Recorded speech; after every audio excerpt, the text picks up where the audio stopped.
अभी हम लोग एनसीईआरटी का एग्जाम्पल नंबर 11.5 देखने वाले हैं, क्लास 12 फिजिक्स का। इसमें क्वेश्चन ये बोल रहा है कि एक इलेक्ट्रॉन है, एक प्रोटॉन है और एक अल्फा पार्टिकल है। तीनों का काइनेटिक एनर्जी यदि सेम हो तो किसका डी ब्रोगली वेवलेंथ सबसे कम होगा, छोटा होगा डी ब्रोगली वेवलेंथ। ठीक है, तो काइनेटिक एनर्जी जबकि सबका सेम दिया हुआ है, तो हम लोग जानते हैं एक बात कि डी ब्रोगली वेवलेंथ का जो फॉर्मूला होता है वो होता है लेमडा बराबर क्या, h/√2m into kinetic energy. h/p भी होता है, p यानी मोमेंटम, उसी को ऐसे भी लिखते हैं हम लोग। ये काइनेटिक एनर्जी है, ये मास है, ये प्लैंक्स कांस्टेंट है और ये वेवलेंथ है। तो अब चूंकि k का मान तो क्या है, सबके लिए सेम है, काइनेटिक एनर्जी सबका सेम है। तो जब काइनेटिक एनर्जी सेम है, h तो मेरा कांस्टेंट ही है, बदलने वाला तो है नहीं, 2 भी ठीक है, ये रूट है, ठीक है अपनी जगह पे।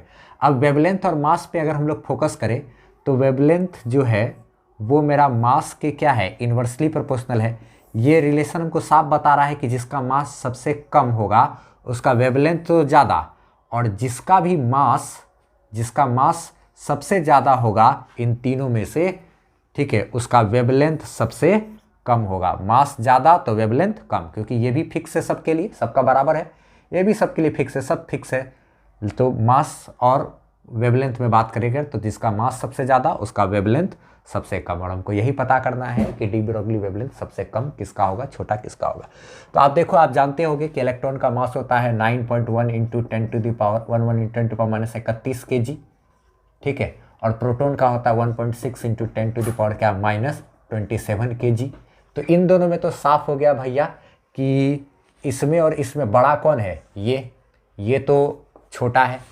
ये क्या है, इलेक्ट्रॉन जो है इसका पावर में -31 है और इसके पावर में -27 ही है, तो ये बड़ा हो गया, इसका मास ज़्यादा है, इसका मास बहुत कम है, ठीक है।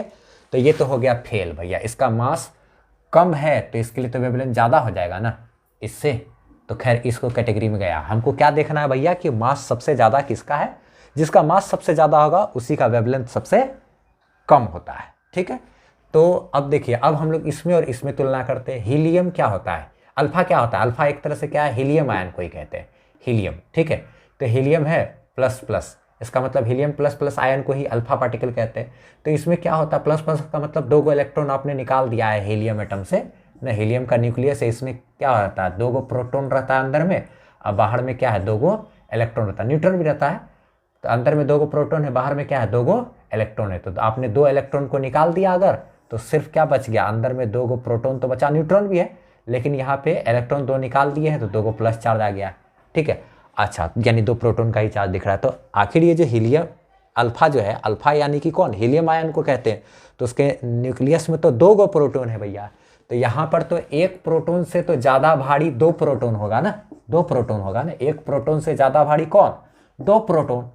अल्फा पार्टिकल में 2 प्रोटॉन होता है, क्योंकि वो अल्फा हीलियम को ही कहते हैं, हीलियम आयन को। तो 2 प्रोटॉन, तो 1 से ज़्यादा भारी 2 प्रोटॉन।